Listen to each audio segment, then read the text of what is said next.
We're gonna drop the bomb. I can see it from the blood red sky. We got to fight it all. Race until we see the whites of their eyes. When the rain starts pouring down, revolution such a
Oh, hi everyone, and welcome into Behind the Helm.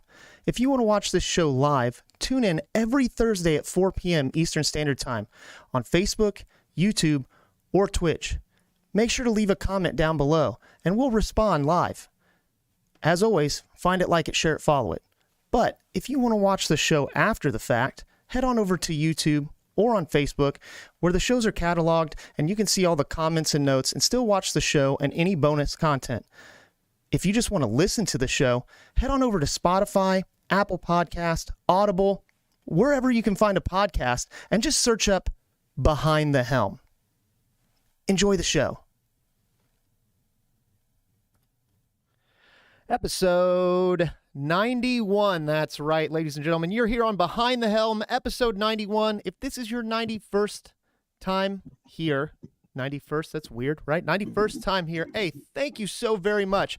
But if this is your first time here, hey, it's going to be a good one. It's a good one to tune into. If you didn't go and watch or listen to last week, we talked about fitness with retired Senior Chief Matthew Mullins. He is still in that competition to be featured and in the Men's Fitness magazine, so make sure you check that out. Go back, look at the link, see if you can help out. And since we talked about fitness last week, I figured we should talk about maybe medical this week, right? So we're nearing the end of May. One more week, really, of the show left before Memorial Day. We're going to have a great Memorial Day show, and I'm here to tell you it's going to be the last show of Season 1.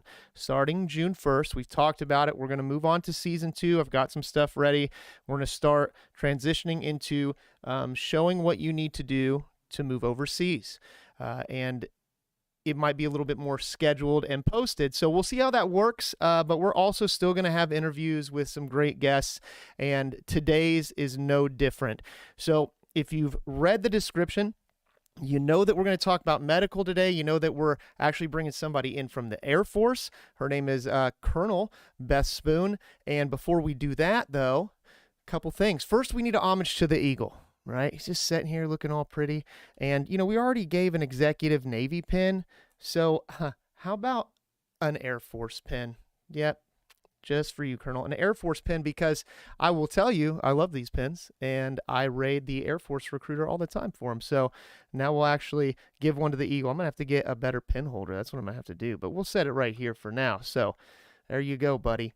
And if you were reading, you know that Colonel Spoon has a lot to do with the medical readiness for the Air Force. So we're going to watch a short video, which isn't quite exactly what she does, and we'll talk about it a little bit more, but we're going to watch a short video put out by the Air Force about the comprehensive medical readiness programs, about a minute long, just to kind of give you a little bit of what we're going to talk about when we bring her on here in just a few minutes. So again, make sure you find it, like it, share it, follow it. Smash that like button down below, because you never know who this might help, because we're talking about some family stuff too. So make sure you share this feed.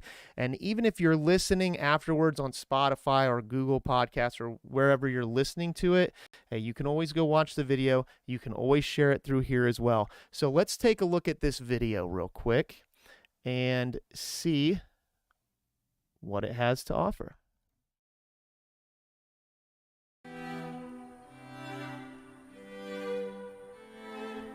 We're always into research and learning from what's happening in the battlefield. So we always want to make sure we're practicing at our highest level and that we're practicing with the current evidence that's out there.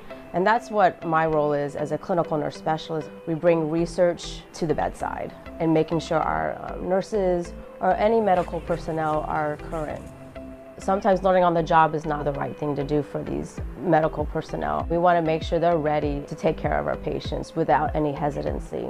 We need to critically think in a stressful environment, and that strong kind of course will help. Any members that come back, they have the experience and they can give real-time feedback from what they've learned downrange so that we can apply it to our actual teaching of our students here. So I think this is a platform where we can really have impact throughout the whole DoD, and medical readiness is what we do and making sure they're good to go.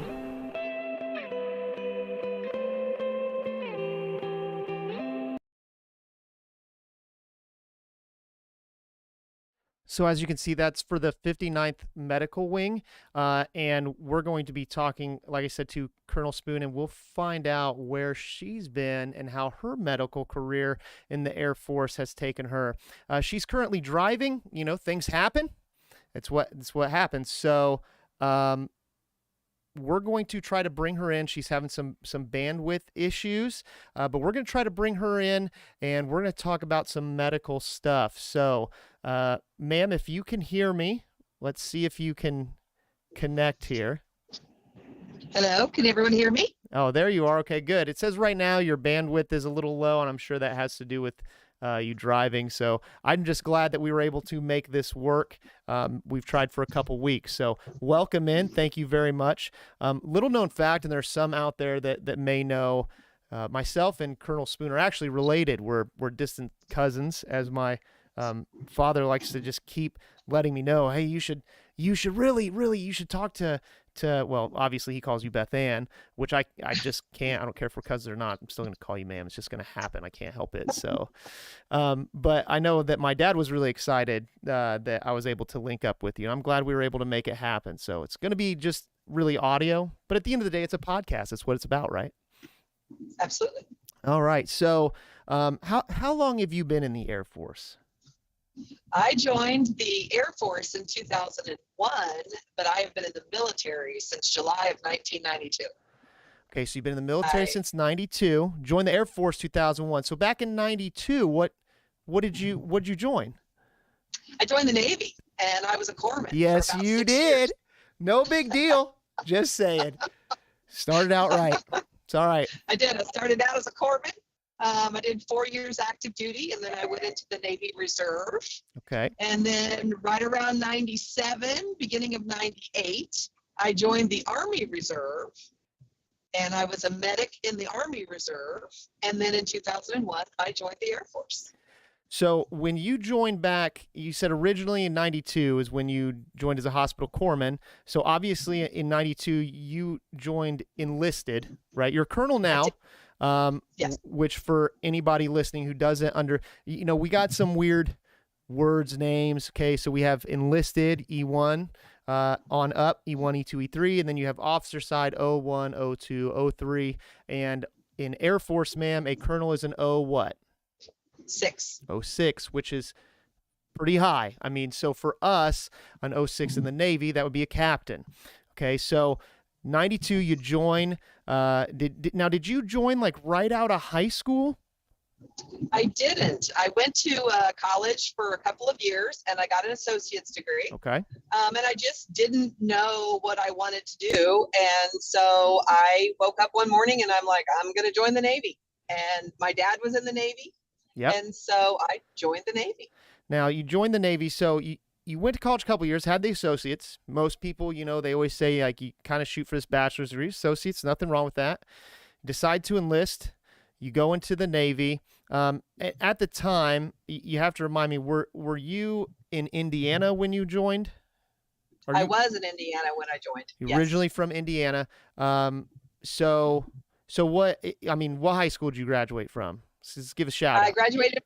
I graduated from Western High School. Western. In Rushville, Indiana. Good old Rushville. And then where was your associates from? It was from Indiana University, Kokomo, in social and behavioral sciences. Which Indiana University Kokomo has gotten bigger there now. And what I always tell people is, hey, look, the Kokomo is just where it's at. Yeah, they have their own name and everything, but I bet your degree just says Indiana University. So it does. But that's cool. So you did that. You decide to join. You go hospital corpsman, and that's basically like you said, medic in the Army. It's like our medic, right? HM is the Navy medic. And then so you did your 4 years active. Decided to go reserve.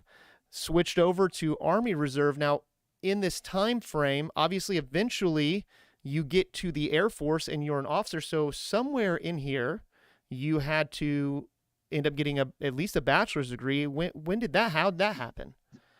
Well, I got my bachelor's degree while I was still in the Navy. I was stationed at the Alameda Naval Air Station, which has since been bracked, and it's no longer an air station. Right. But I went to college at St. Mary's, right outside of Oakland. Okay. And so I got my bachelor's degree, and I wanted to go back in the Navy as an officer, but the Navy said I had to have a master's degree to come back in as an officer, as a healthcare administrator. At the And time. at the time, and the Army said, we will help you get your master's degree. And so I ended up going into the Army Reserve as a second lieutenant. So that's when you first became an officer. And it's really wild that you went from enlisted Navy to Army officer, because just a few weeks ago, a member of my American Legion was the exact opposite. She was in the Army and then ended up a Navy officer. So it's like flip-flopped here, right? So Right. You join. Now, when you were an HM, so you already had an associate's, and you were only active 4 years, and you were able to achieve your bachelor's degree while you were in. So that's awesome. That's I mean, I tell people all the time, you don't have to wait till you get out to take college. Yeah, I did all my college classes at night. So it was a night program. There you go. I mean, and you can do some during the day. Well, but the ones you had to do, they were ones you kind of had to physically be there for. But you can do distance learning and all these things. And it's case in point, you were able to achieve that, and you were only in active anyway for 4 years. So that's amazing. So kudos to you for achieving that. And you said this is out kind of near Oakland. In your 4 years active, so at the time, did you do boot camp at Great Lakes? I did boot camp in Orlando. Okay, it was still I think open. they've since shut that down. Yeah. Yep. Now it's just Great Lakes. So you got the joy of doing it in Orlando. And then what was your first? Well, I mean, then you had to go to train your HM, and I'm sure that was still in Texas. It was still in Texas at the time, and then right after that, I went. So my A school was core school, and my C school was lab school. Okay, So I went to laboratory school. that makes sense. And were they both there? They were both there. Yeah, most everything medical is there. So then what was that out in California? Was that your first duty station then? It was my first duty station. And then when I arrived at my first duty station to work in the clinic, they said, nope, we're sending you to the Fleet Hospital Support Office. Oh, and fun. I got to design the deployable medical systems that the Navy still uses. But now they call them expeditionary medical field hospitals. But we got to design those. All right, so and that's that was all my your job. fault. Got it. Yep. No, they're good. Not all my That's why we still use them. Yeah, absolutely. That's cool. Like, so, and that's one of those things too, with some of the jobs, hospital corpsman being one of them, you have to be, we say semper gumby, you have to be flexible, because you could be asked to do a lot of different things and you weren't expecting to do that, but it's really cool to be able to say that you did. So you do your 4 years, you get your bachelor's degree. You decide that after your first term, you know what, I don't want to do active anymore, and you went to active reserve, right? I did. What was that choice like? Why did you decide that? Well, I was really struggling as to whether or not I wanted to stay in the military. Mm-hmm. And when I left, I had found myself a job over in San Francisco, because Oakland and Alameda are very close. And I found a job getting African-American school board members elected to school boards in the South. Oh, cool. And so I worked for a government and community affairs office. And so it was a wonderful job. I learned a ton of stuff. And then I thought, well, maybe I kind of wanted to go into education. But the reason that I left California and I left that job is I, no kidding, got mugged in the middle of the day across the street from the Transamerica building. I got robbed at gunpoint. Wow. And I'm like, I need to go home and reset. And so that's what I did. I called my dad, and he came out and helped me move home. Wow. And so we don't have to say how old you are now, and don't repeat the year, but how old were you when that happened? I was right around 27. Wow. So we're talking, all right, so you have a college degree. Well, actually, I mean, you have two, because you have your associates and your bachelor's. You did active duty. You're in the reserves. You have this job where you're literally helping overcome, I hate to use the word racism, but like pretty much. I mean, you're doing good with what you have earned. Not even 30 yet, and you get mugged like out in the middle of the day. That's rough. So let's reset. So you're in the reserves, and you're doing your reserve. This is the thing I don't think people understand when it comes to reserves. You can do your reserves anywhere. You're not stuck. That's a little bit of the difference with National Guard. You can move with the National Guard, but you belong to a state. Like, it's a little different, a little harder to move, but you can. But every branch has their reserves.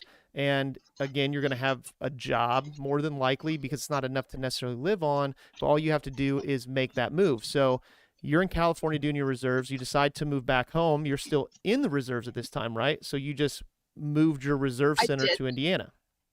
I did. I just chose to go IRR for about inactive reserve for about 3 months until I could find a reserve unit I wanted to go to. Mm-hmm. And so that's what I did, is I put myself into the IRR and got moved back to Indiana, found myself a job in Indiana. Surprisingly doing the exact same thing as I was doing in San Francisco, but for the Indianapolis Chamber of Commerce. And that's when I met the Army recruiter. And he said, well, you are in the IRR briefly. Right. Would you consider joining the Army as an officer? Because we already have, I was a healthcare administrator. That's what my degree was in. Right. Healthcare operations. And they were looking for medical service corps officers, 70 Bravos is what they're called, for their MOS in the Army. And so he found me a unit, and I joined the Army Reserve as a second lieutenant. So I transferred out of one, right into the other. Transferred into the other. Yep, and did not have a break in service. And you came in as an officer, so you're now what we call O over E, because you had enlisted time, so that time still counts for you. And again, this happens all the time. We really do. I don't think people realize how much the branches work together, and sometimes, at the time, like you said, the Army was specifically looking for those type of officers, and the Navy at the time wasn't, or they wanted you to have a higher thing. So, hey, take what you can get where you can get it. It was the best thing for you at the time. So now you're back home. You're in Indiana.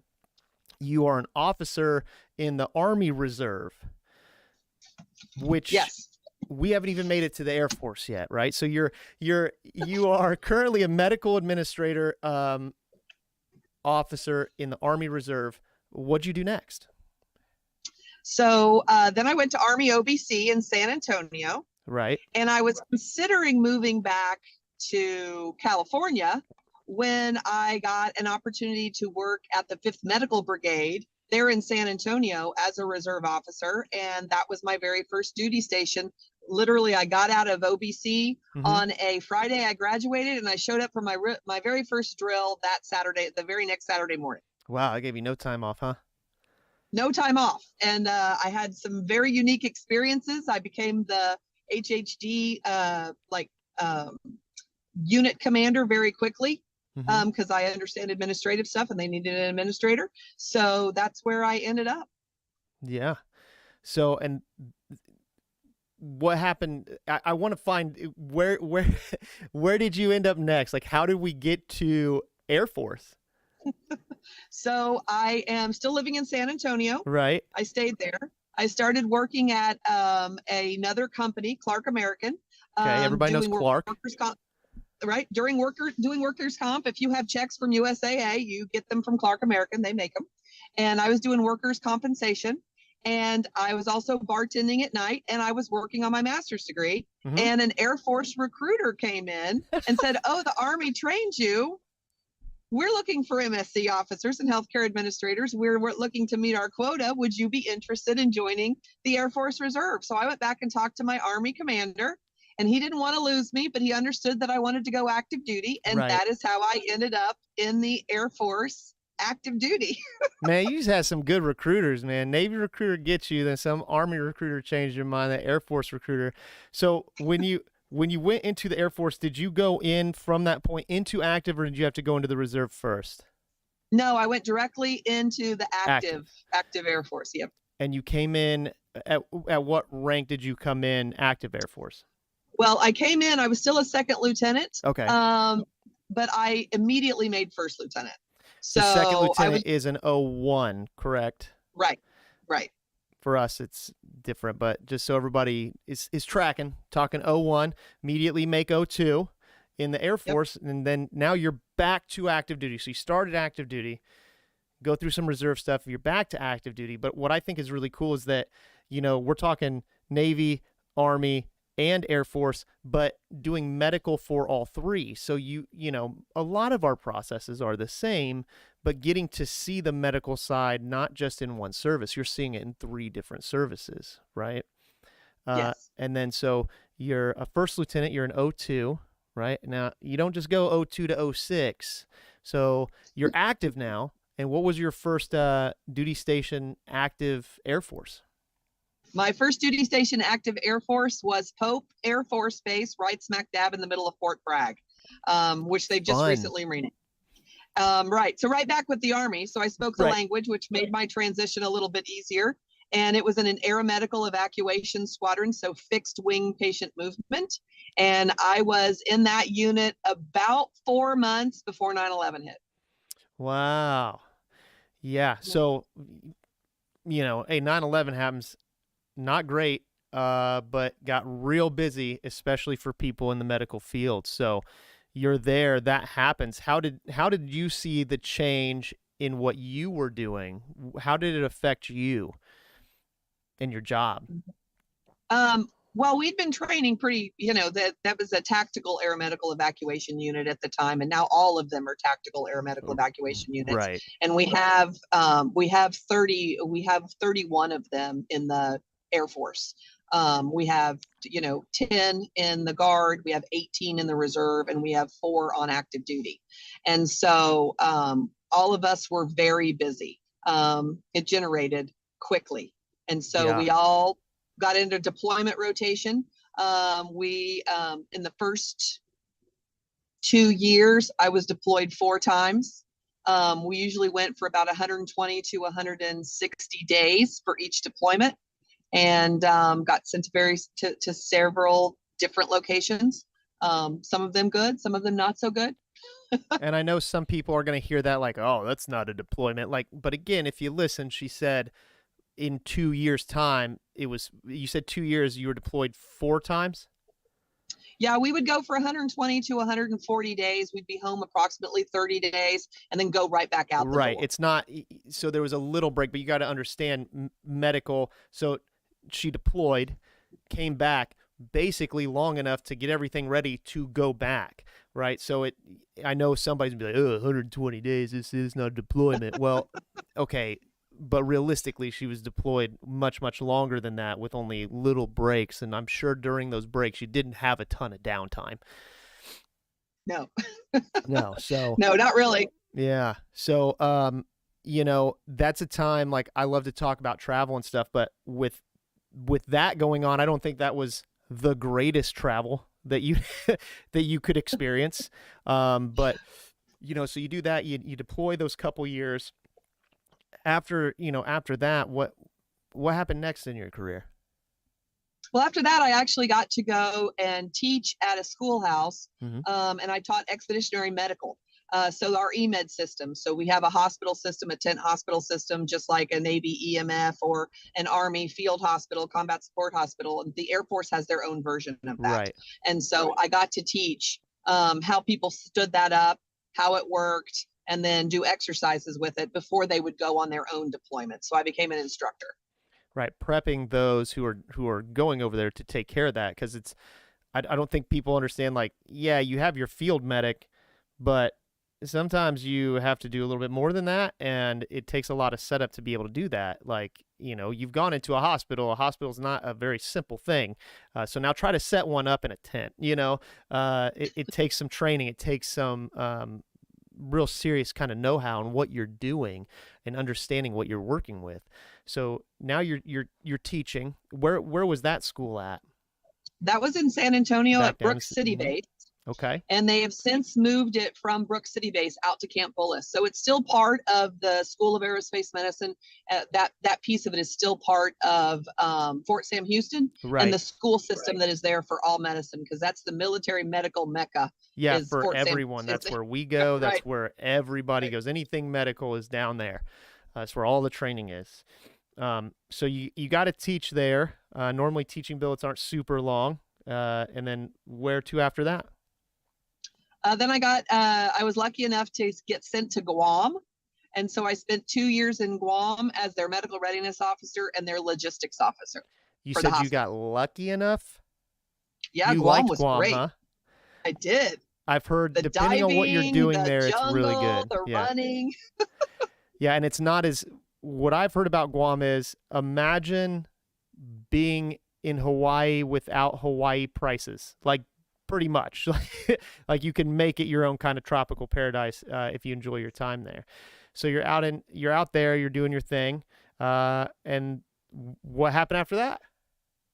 I got picked up. I applied to become what we call a readiness fellow, to become a planner. Right. And I was picked up to become a planner, and I did a planning fellowship at the Air Force Material Command at Wright Pat.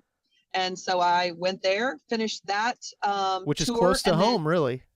That's probably it the was closest. close to home. That's probably Wright Pat was probably your closest to home you'd been stationed outside of being in the reserves, right? Right. It was only about 3 hours away. So Yeah. it was a pretty easy to go and see my family and Mhm. check in on people. And so I was there for about a year before I got sent on another deployment. And in that deployment, I got to go to a lot of interesting places because I was with SOCCENT. So I was with the Special Operations Command Central. Okay. And so I did a lot of medical planning for them. A lot of medical planning. So when you say medical planning, let's talk about that, because I know that's really kind of what you do. If you had to explain to someone not in the military, when you say I did a lot of medical planning, like what is that? How would you explain that to somebody? So to take care of our soldiers, sailors, airmen, and Marines, we have to have assets and capability laid into a theater. And a theater could be the Pacific Theater. We talk about a lot of that now. It could be the European theater, but you have to lay something in that's going to take care of all of our American troops and our coalition forces. And so what does that look like? What kind of hospitals do I need? Do I need critical care capability? Do I need surgical capability? Do I need aeromedical evacuation, both fixed wing and rotary wing? Do I need do I need psychiatric services or behavioral health? Do I need public health? So we sit down and we look at what that operational theater looks like, and we say, what do we need to plan to take care of our troops and our coalition forces? And that's what I do. Right. So we're talking a lot here. When you say medical planning, it is not like how many rolls of gauze do we need? I mean, yes, that's part of it, but you're talking about setting up an entire theater and making sure that whatever is going on there, we're planning for what could happen, not what is, but what could. What are we going to need or potentially need? It's a lot. That's a lot to undertake, and I'm sure a lot of stress too, because it's something that let's be honest, if you get that planning wrong, depending on where this theater is, and you don't have the critical care there and something happens, I mean, people die. It could cost somebody's life. Absolutely. Right. So it's very serious. When we say medical planning, it doesn't sound like much, but understand that the logistics that go behind that are massive for anybody listening. Now, with your time doing all this and doing all this planning, obviously you've done a lot. We're talking about theaters and taking care of our soldiers, sailors, airmen, and Marines. But have you got to do any of the planning too? Because like you were in Guam, you've done a lot where you've worked with family members as well, spouses, kids, things like that. I haven't really done much of that other than because I've only ever worked in one medical facility. Right. The rest of the time I have been on staffs, or I've been on deployments where I'm actually doing the planning work for taking care of the combat forces. Right. So I have been involved in DISCA, what they call Defense Support Civil Authorities, hurricane response. I've done planning for the hurricane response. We've done planning for, some of the earthquake things that have happened. So we do a lot, and then we do a lot of planning for what we call patient redistribution, right? So Right. as people are coming back from a theater after they've been wounded, we have to bring them stateside. Where do they go? If they have Mhm. significant injuries for burns, they go to the San Antonio Military Medical Center because it's one of the best burn centers in the world. Right. We make sure that we plan where those patients are going to go based on what we call traces, or a tracking system that tells us where we have open beds and then where those patients need to go based on the acuity of their injuries. Yeah, what And they have. so, Mhm. right, what they have. And so once they leave that purview of what I'm involved in, other folks take over for taking care of the families, Right. and how to get them through that system, because there is a lot that goes into taking care of a family member that's been wounded, or quite frankly, just a family member that's in the military. And so the Defense Health Agency was recently stood up within the last few years.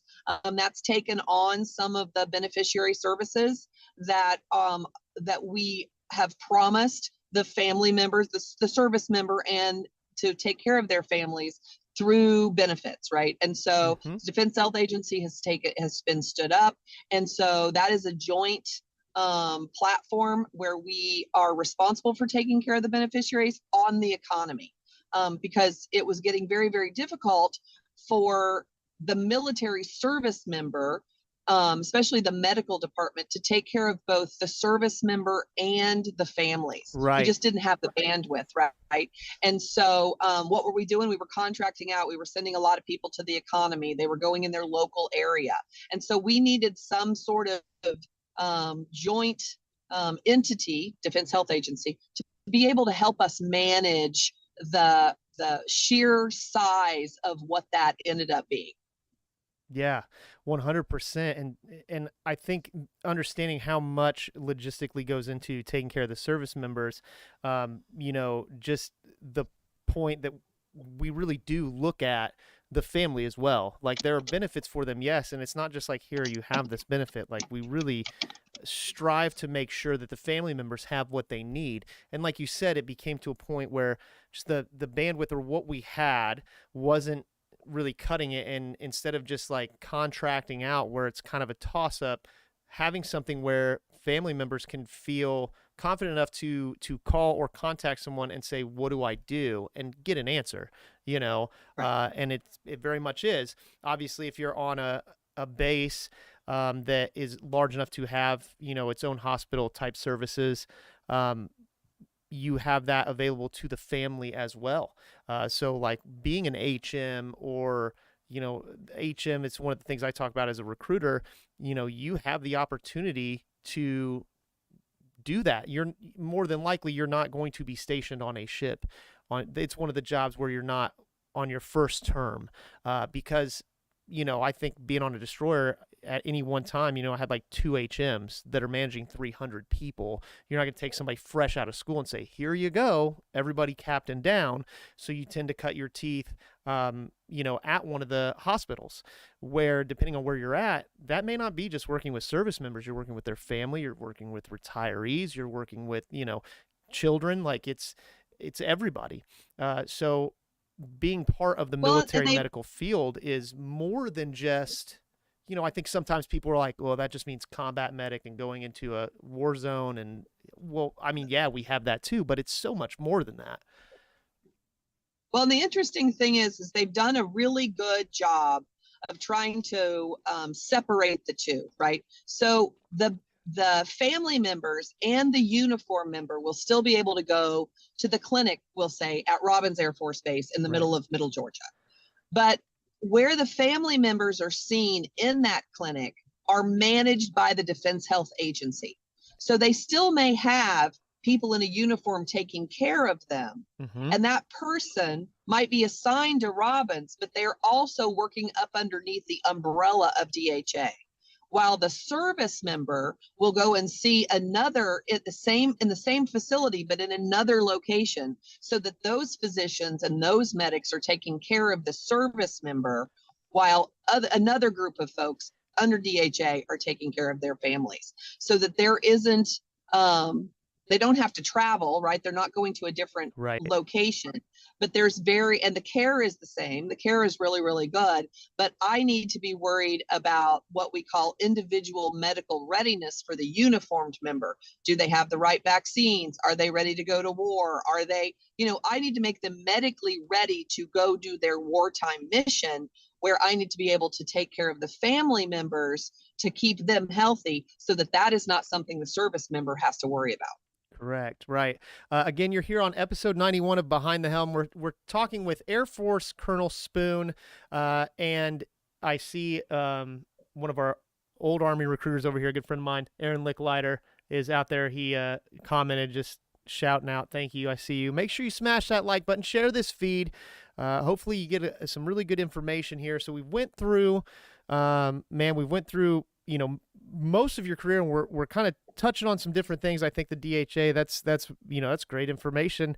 But we haven't even got to, so what you are now, what we posted, what exactly is your title now? What do you do? So now I'm the Chief of Medical Readiness and Plans and Exercises and Training for all the entire Reserve, Air Force Reserve. So about 12,000 medics. We have to keep them trained and equipped and organized so that they can go do their wartime mission. And that is my job, to make sure they are organized, trained, and equipped, and to provide them with policy, advocacy, and oversight. So you said for the entire reserve, are you back in the reserves now, or are you still active? No. So I left active duty back in 2012. Okay. And I joined an air medical evacuation squadron as a readiness officer and a director of operations for the fixed wing air medical evacuation. So we've got air medical evacuation crews, we've got critical care teams that fly, we've got AE operations teams that launch and recover the crews. And we basically flip those C-130s, C-17s, and KC-135s, and now the KC-46 into hospitals in the sky. Right. And we can move you anywhere in the world in a matter of days. My dad asked if you had to set up like the MASH type places, like the show MASH. No, that's the Army. Well, hey, you were a medical right. officer in the Army for a hot minute. I did. We did set up the combat support hospitals. They've since renamed them. We're going back to the old field hospitals because we are going from the war that we had fought in Afghanistan and Iraq, right, to the new near peer-to-peer fight, which with our near peers, which in this case are China and Russia. So how we train and how we move for the fight, large scale combat operations, agile combat employment for the Air Force is changing and shifting to a near peer fight. So we used to fight, terrorism. And now we still fight that a little, but not as much as we think we may fight in the future. And so how our capabilities are changing. Right. And how we're going to provide medical care for change. Those forward-thinking plans, by no means, I don't want anybody to listen to that and think that the colonel just said that we're going to war with Russia and China. She did not say that. She is in planning and logistics, and because of the rumors or things that are going on, these are the type of things that she would be tasked to look at. Like, okay, if this happened, can we use the same type of stuff that we were using in Afghanistan and Iraq? Well, no, it would be a completely different theater. So how do we plan for that in advance? You want to be, I feel like medical planning is definitely something you want to be proactive about and not reactive. Reactive kind of would suck. I mean, you want to be pretty proactive if something were to happen. So, you're in the reserves. Where do you serve now? Because you have a big job, but as a reservist, where do you serve out of? So the headquarters for Air Force Reserve Command is at Robins Air Force Base in Middle Georgia. Okay. And so that's where I work out of. Prior to this job, I was the chief of air medical evacuation. And so the reserves are responsible for 60% of America's capability to move the wounded. And so throughout the globe. And so I was responsible for that prior to the job that I'm in now. Right. And my dad said I just meant that type being any branch. And yes, 100%, that's what she plans for. So, you've had a pretty, I would say, successful and long career. And before we kind of get, because I want to say a couple things about medical too with you, but you've seen these different branches. You've seen medical in all of them. You've been to a lot of different places. I always like to ask what, and sometimes it's hard, but what was your favorite place you got to go to in the military? I think probably my favorite place to go to in the military. I really enjoyed my job in Kosovo, and Okay. it was being in the Balkans. It was beautiful there, but I really enjoyed my job because it was very much a coalition job. Right. And so I got to work with a ton of folks. And interestingly enough, I was doing air medical evacuation and liaisoning there when I met my Russian counterparts. They were on the airfield. They were taking care of one of the airfield. And fast forward, I was at another deployment location, and those same two guards, Russian guards, were at my next location, and we remembered each other. Oh, that's cool. It was really wild, and you just don't expect to see them in yet another country. And I was like, wow, are you guys following me around? And we all had a really good chuckle about that. So Yeah, now that would be taken a lot more serious. that would be taken a lot more serious. That was about 10 years ago. Right. So so it was just really interesting that we ended up in the same embassy, in the same locations doing embassy jobs.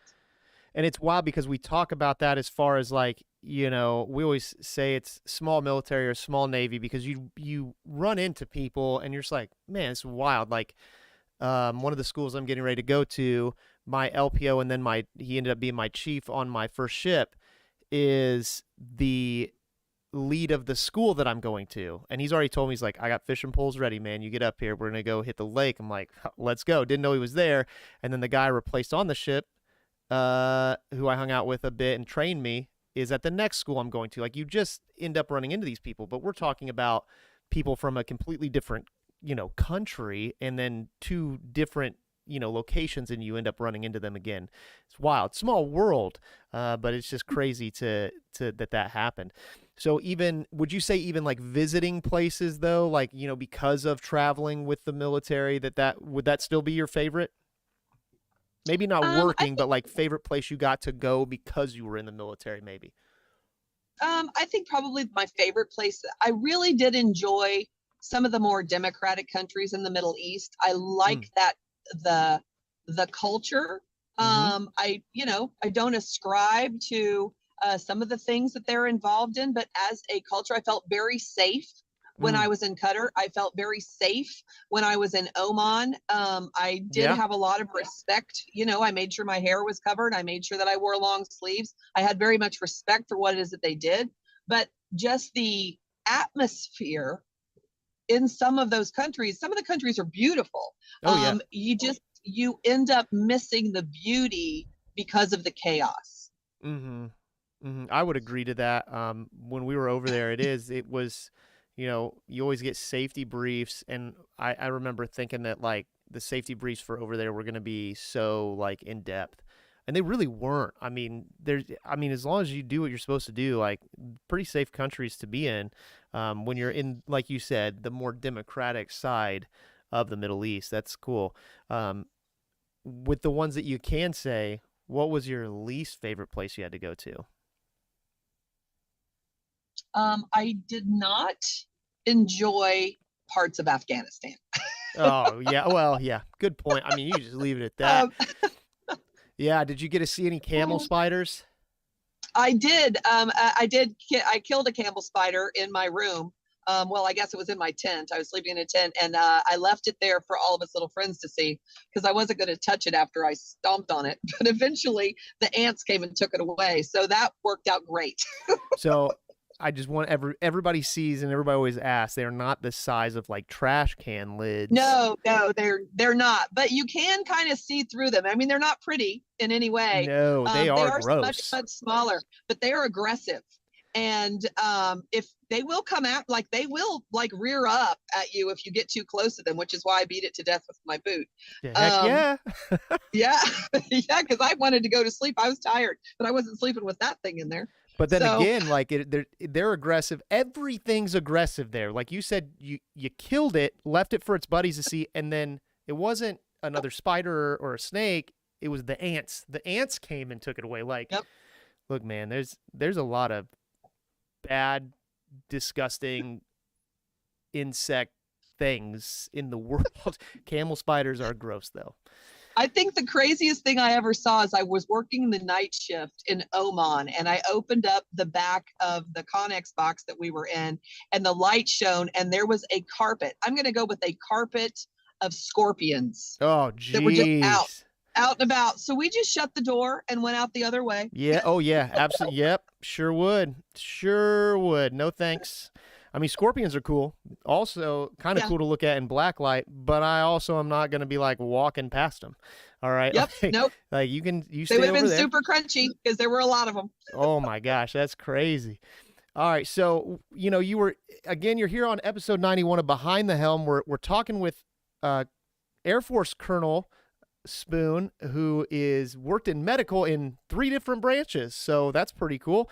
Awesome career. Just went through all your career. We're talking about different medical things, and you had mentioned something. You said individual medical readiness, and a lot of us in the military know that as just IMR. Your IMR. How's your IMR status? So this is something that was very important to you, and I think sometimes service members have a tendency to take it for granted. Whatever. Especially like I'm on recruiting, so it's hard for us sometimes to make sure that stuff is updated. But it is very important because it ultimately affects a lot of different jobs, right? It does. So you need to make sure that you're looking at these things, and when you have an HM or whatever telling you, hey, look, like you need to get this blood work done, you need to do these things, it is to make sure that you are medically ready to do your job. It isn't to be a pain, but it's also to make sure that you're healthy, right? In your opinion, in your time in the military, I feel like there are a lot of things that, part of the thing that we do on this show is talk about benefits a little bit more in depth, and things that like I've learned over the last year and a half about benefits that quite honestly I didn't even know I had, and I've been in the Navy for over 10 years.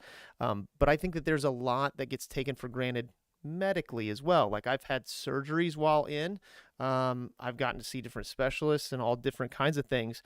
But in your time, is there like one standout kind of medical benefit for service members, not for families, but for service members that people just don't use or take for granted? I think probably the thing that doesn't get used enough is mental health, I right? knew you were going to say it. And I only say that because when I grew up in the military, we had chiefs, senior enlisted, that really, for lack of a better word, built our young ones to be more resilient. Right. And I don't know if I'm saying that correctly. I mean, it was just a little bit tougher, right? And I mean, I remember, having to be up all night long scrubbing a deck because I did something wrong. And now and that it taught you a lesson. That's don't hazing know shit, that- mate. You can't do that anymore. That's right. You can't do that stuff anymore. And none of that was meant to hurt anyone. And I'm not an advocate for it. Right. But I think now we have a lot of young folks that haven't been exposed to things that are necessarily that tough, right? Mm-hmm. And so when they're met with a crisis, or adult and older service members too, when they're met with a crisis, or they're met with a difficult time, or they're met with something that they are unfamiliar with, they should be able to reach out and talk to someone about talking through that problem, and not feel like they're going to be harassed for it. And I think But we have some of in that. the military. Go ahead. I'm sorry. Sure. But in the military, we have the one source, right? We have an ability to go and have a conversation with someone who is, specializes in mental health, and it doesn't have a negative reaction to your career any longer, where it used to, you couldn't go see mental health and it not affect your career. I think we've done a really good job, or we're trying to do a better job in all branches of the service to make sure to say, hey, if you need to talk about something, come talk about it, and that it's safe here. So So one we have more of 100%. that now. Yeah, 100% what you just said. When you said mental health, while you were talking, and I have it up on, so visually people can see it, Military One Source. So I think, like you're saying, like kind of, we can say like back in the day, back in my day, Right. things were harder, Well, tougher. I'm an old lady. And I'm not saying that back then there wasn't mental health issues within the military, but I would I would argue that it was put down more. You just didn't say anything. You just weren't supposed to, you just dealt with it on your own. And I think all branches have done a better job about bringing that into play in the service itself. There are mental health, things that you can use within your service. However, some people can feel very put off by that. Like, well, I don't want to go to medical and say I'm sad, because I don't want that. So what you had just said, Military One Source, I've talked about this before. There are so many great benefits, and you just have to be a service member or be a family member to one, be married to one. So Military One Source, anybody can go to this website. It's militaryonesource.mil. However, to take advantage of it, obviously you have to be a service member, and they verify all this. So there are mil life topics. There's different things that you can look into for, hey, maybe deployment, transitioning and retiring, all these different things, benefits and resources for moving, planning, just all this stuff. And you can say what you are. So I'm a service member or a service provider or leader. I'm a spouse or I'm a survivor. And you can get counseling for all kinds of things. Get free 24/7 support for your mil life. How can we help? So they have amazing things. You can do live chats. You can call. You can schedule appointments. And the people that you are scheduling appointments with, they are scheduling with like counselors and things that are out in the community. You're not seeing a military doctor or a military therapist. So it feels a little bit, I don't know, it's easier for people to use, and it's free. It's 100% free. I will 100% say that I've used it. Me and my wife used it before we got married. We weren't having any real problems, but we wanted to do premarital counseling to help our communication. We weren't even married yet, but because I set it up, they set us up with a counselor. And I mean, we did sessions once a week. And it did help. And I continue to see that counselor on my own for some just helping with some stress stuff. It was somebody I could literally complain to for an hour a week so that I didn't take it home, completely free. And there is no judgment. It doesn't even, the numbers get reported to the military service, like how many people use it, but not who. So, this is 100% available, and they do so much more than just that. I would encourage anyone in the military to take a look at Military One Source, look through the site, make a phone call. You can call them just to ask questions, and they'll tell you what's available. I did a peer-to-peer counseling through them where it was somebody who wasn't a counselor, like a certified counselor, but was in the military around my rank, wasn't in anymore, and it was just somebody to talk to through a confidence line or whatever. Like that, there's, a ton of stuff. And I would 100% agree with you, ma'am, that mental health is one thing that does not get taken advantage of enough. And we have so many avenues because of things in the past, because of different mental, issues that get attached to military. I say this in school presentations all the time. I ask people, why don't people want to join the military? And one of the things that come up is like PTSD, anxiety, depression. And I would argue to say that the difference is when you're in college and you have anxiety, do they care? No, keep paying your bills and go to class. If you're at work and you're depressed, do they care? No, keep showing up to work and get paid. When you're in the military, if you have anxiety or depression, does the military care? Yes, we really do. But you have to say something to somebody, and I think too many people in the military are afraid to do so. So you could always use Military One Source, and your name does not get reported to your command or anything if you are worried about retribution because you're trying to get help. I will say that Sergeant First Class Lick Lighter, when you were talking about the camel spiders, put a comment, and he said, damn spiders. We talked about them before. Old future sailor of mine, Shields is out there. Doing well, Shields. Thank you so much. Seen your post the other day. I will be moving to a new command. I am moving to Spain, so season 2 will be about moving overseas and what that looks like, and that will start in June. I'm not leaving here until like August, but yeah, and then my Aunt Helen Rao said hi as well, so I'm sure you remember Hi, her. Helen. Yeah, so she's out there as well. I do. But I was at her wedding. Yeah. Crazy, right? So amazing information about Military One Source, and this is coming from somebody who has a ton of time in the military in multiple branches in medical, saying take advantage of it. It's there. Do not be scared to take advantage of it. If you think that you need it, ask, say something, and if you're worried about saying it to somebody in the military, use Military One Source. It's free. It's there. And it's there for spouses too. Maybe you are a spouse and your husband or wife or significant other, whatever they identify as, toaster, I don't know what people identify as anymore, is on deployment and you are having troubles dealing with it. You can call Military One Source. There are people who can talk to you. So it's there. Use it. With that being said, in your time just being, I know you never really worked a lot with the families for your specific job. I feel like there are so many benefits for family members, for spouses and children especially when it comes to medical. In your humble opinion, what would you say to those out there about, their family's medical readiness and what to take advantage of that maybe you've seen where people just don't think that they can or should? Well, I think that I don't know how the other branches of service prepare the spouses for when they marry someone that's in the military and what is open to them.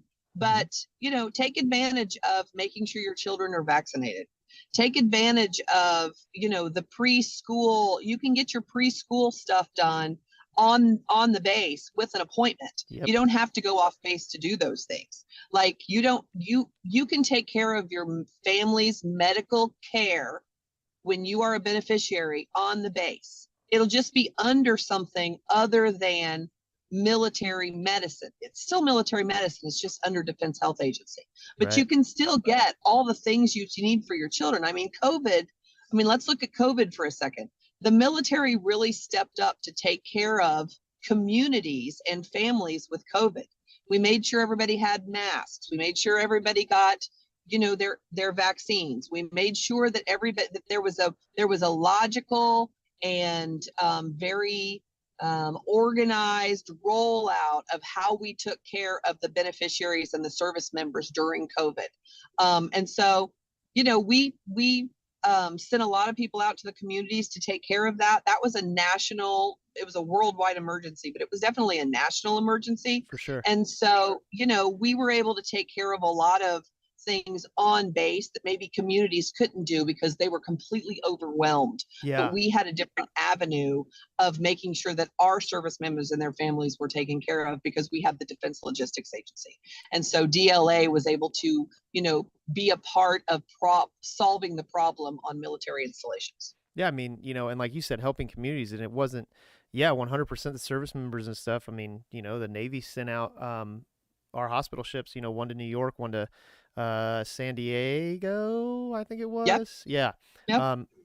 Just to be a mobile hospital when all that happened, yes, there are benefits for being in the service and being a spouse, but we do humanitarian stuff too and try to help when something serious goes wrong. And I think you're right in just saying really what people overlook as a spouse or their family is just use it. Basic medical care. Yeah, you have it. It's there. It's free. I made the joke when I first moved back here to Indiana as a recruiter, and I got in with my doctor. I was going like once a month because I was getting some stuff figured out. I was going like every month. And my now wife asked, she goes, why do you go to the doctor so much? I said, because it's free. Like, why would I, 100%, and it's the same for your spouses. You don't pay for it. I don't see medical on mine at all. And, I tell my wife that a lot, like, hey, look, if you got a she feels bad sometimes, like, oh, I just saw him for something. I said, well, now you have something else. Go see him. Use it. Use every advantage of it for your kids, for your spouses. Make them go. You can get optical and dental for your spouse and kids very, very cheap. Take advantage of that. I mean, with the things that kids eat these days, take them to the dentist, right? Right. You're going to pay next to nothing. Take advantage of it because eventually you may not be in. And even when you retire out after you do 20 years active and you retire out, yeah, you have your medical benefits. And you have options to keep your families. And it's, we talked about it on previous shows. It's very cheap. It's a good rate, but it's not free to them anymore. What if you only do one term and you get out? Now your family doesn't have medical anymore. So, hey, while you're in, take care of that family too. There's a question that says, how much with your job now and being in the reserves, how much are you involved with the VA hospitals, if any? Does that come into play at all for you? So the VA hospitals, interestingly enough, are part of the plan for patient redistribution, especially if we go to conflict with a near peer. And so we will use their beds for DISCA. We will use their beds for Defense Support Civil Authorities. We would use their beds for a national crisis. And we would use their beds for patient redistribution. Interestingly enough, is that on average, reservists and guardsmen are the full-time employees of the VA. So the number of beds across the United States in the VA will available to us will be reduced if and when we would have to activate guardsmen or reservists to go and do a big event. And so, we do work with the VA to do planning, FCCs. So patient redistribution is a big deal for us for the VA. Yeah, it's all interlaced. So I didn't know that though, for the planning side of it. So that's really cool. You get to stay involved with that. Again, you're here on episode 91 of Behind the Helm. Make sure you smash that like button, share this feed. Hope you're getting some good information. Make sure to check out militaryonesource.mil and look through just the massive amount of resources that are available. Again, we are talking with Air Force Colonel Spoon, and who's had a very long career. Are you retiring? You ever going to retire? What are you doing, ma'am? Well, I am probably going to extend on this particular tour for another year because I'm developing an exercise program for AFRC for the medics. And then I'll go back to my civilian job where I'm an ART. I'm an Air Reserve technician. So I'm a reservist and a full-time GS employee when I am not on an AGR tour, an active guard reserve tour. There you go. So it sounds pretty good. Done a lot in the medical field. Really appreciate you coming on talking about just your career and what all you were able to do, but also just kind of talking about service members and what they should take advantage of. And, don't be scared about mental health. Like, we literally plan for it. It's become very, very prevalent. I wouldn't say that mental health has become prevalent, like as in like, oh man, we just have all these mental health problems, but it has become a more prevalent thing that you can get help for, and realizing that people didn't feel that they had access to it. So if you're out there and you ever feel like you need something like that, there's so many things that you can use, Military One Source being one of them. And then talking about the family members in a whole, just like you said, general medical, like use it. Like if you have kids, if you have a spouse, use it. It's there for you to use. Take care of your family. And look, your family can do it on their own. They don't need you. They kind of do a little bit at first, but if you're a spouse out there and you're not sure, you can reach out and you can get these things done. Take advantage of it while you can. It's a massive benefit. We all know how much medical costs. Medical insurance is very expensive in the civilian realm. So, hey, if it's free, it's me. That's always been my motto. So most definitely take advantage of it. So, ma'am, I know you have a lot going on. You were driving. I appreciate you coming on today and talking about medical with us. I hope you have a very happy Memorial Day that's coming up. Thank you for your service. And, for everybody else, we will have a show next week. It'll be a little different. And that'll be the last show of season 1 before we move into season 2 and start talking about moving overseas. But, ma'am, just again, I wanted to thank you so very much for coming on today. I'm glad we could make it work. Absolutely. Be well. You too. Safe travels, and keep on planning, because hopefully I won't need to, but I'm going to go over to another theater, and I need to make sure I got people planning if I ever need it. You know what I mean? So We got you covered. all right. Thank you very much, ma'am. You have a blessed day, and we'll talk to you soon. You too. Bye-bye. So for everybody else out there, hopefully you enjoyed the show. And for those who are listening on Spotify, Apple Podcasts, Google Podcasts, hey, you're going to get that message here in a minute that says, if you want to listen to, or if you want to check out that bonus content, go and watch it. Well, you're lucky today, because I don't have any bonus content. Not today, unfortunately. I had to do some stuff and do my PRT this morning. But thank you all for tuning in. And for those of you who listen to this later, hopefully you get some good information. Again, militaryonesource.mil. That is available to anybody. Can go to the website, but that is available to service members and spouses, survivors. Make sure you check that out. If you are in the service, make sure you take advantage of what medical things you have, and mental health issues. It happens. So most definitely talk to someone. And if you are a spouse, or even if you're just a dependent in general, maybe you're a child or a teenager, whatever. Hey, look, you got a lot of free medical stuff. Take advantage of it. Take advantage of that stuff. So I appreciate you all for coming in. And I'll see you guys next week. Hopefully it might not be live. I got a thing going on, but we'll figure it out, because I want to do one before Memorial Day. So again, episode 91 of Behind the Helm. Thank you guys very much. Hey, have a good one.